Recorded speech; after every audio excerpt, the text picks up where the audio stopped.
સુરતના સચિન વિસ્તારમાં બેંકમાં લૂંટની ઘટના બની। સચિન સ્લમ બોર્ડ ખાતે ગ્રામીણ બેંકમાં લૂંટ થઈ। લાખોની લૂંટની ઘટના સીસીટીવીમાં કેદ થઈ। બે લૂંટારૂ બાઇક પર આવ્યા હોવાની માહિતી પ્રાપ્ત થઈ રહી છે। લૂંટ થતા ઉચ્ચ અધિકારીઓ સ્થળ પર દોડી આવ્યા। સીસીટીવીના આધારે પોલીસે તપાસ હાથ ધરી છે।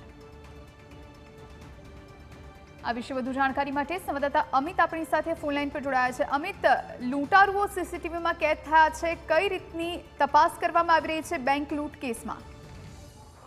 જે ચોક્કસથી વાત કરવામાં આવે, સુરતના સચિન વિસ્તારમાં આજે ગુજરાત ગ્રામીણ બેંક છે તેમાં લૂંટની ઘટના બની છે। બપોરના સમયે એક અજાણ્યો ઈસમ છે ગન લઈને બેંકમાં ઘૂસી ગયો હતો અને બેંકના કર્મચારીઓને એક રૂમમાં પૂરી દીધા બાદ 4,75,000 રૂપિયા છે તે લૂંટીને ફરાર થઈ ગયો હતો। ઘટનાની જાણ થતાં જ પોલીસ કાફલો જે તાત્કાલિક અસરથી ઘટના સ્થળ પર પહોંચ્યો હતો।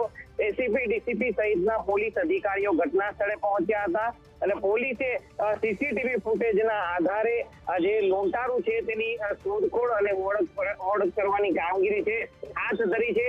પોલીસ દ્વારા તાત્કાલિક અસરથી 5 ટીમો છે તૈયાર કરવામાં આવી છે અને આ 5 ટીમોને અલગ અલગ દિશામાં કામગીરી સોંપવામાં આવી છે, જેથી કરીને આ જે લૂંટારૂ છે કઈ જગ્યા પર ગયા છે, કેટલા લોકો આ લૂંટ સાથે જોડાયેલા છે તે તમામ બાબત પર હાલ સચિન પોલીસે તપાસ કરી રહી છે। જી અમિત, આભાર આપનો જાણકારી આપવા માટે।